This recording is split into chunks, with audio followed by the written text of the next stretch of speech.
let's quickly talk about lighting. And for this, I'm just going to do a very quick demo. I'm going to switch off my lighting. And we're going to talk about the 3-point lighting example. So I'm going to switch off my 2 main lights. It's witness protection time. You can still hear me, but you can't see me. The first light that I'm going to turn on is the key light. And this light, in my particular case, is this one here.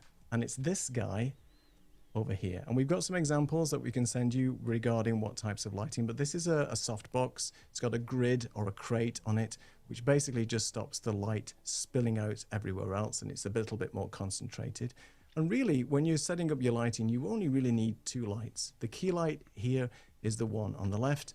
Now, if I flip over to the next light, this would be the fill light, which in my case is an Elgato panel light, which is this one here. And both lights, as you can see in this image, are just basically 45 degrees, quite high up.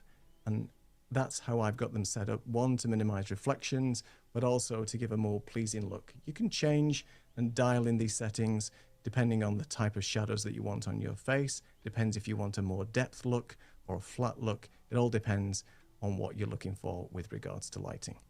I also have practical lights in my studio. These are the ones behind me, which are cascading these different tones. I've got obviously an orange tone on one side and a purple tone on another. And you can have as many practical lights as you want.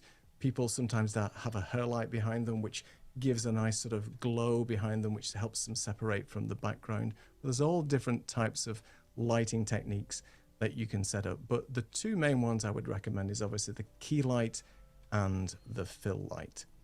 And I think I only have one more slide, which is one for reducing reflections. So I would recommend that for me, because I wear glasses, if I look up, you can see the reflections in my glasses already. So I've got my lights as high as I possibly can in this small soundproof room that I'm using at the moment.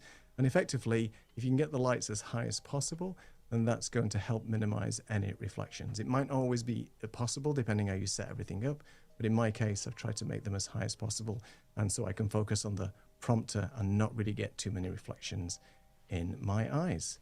And I think that's it.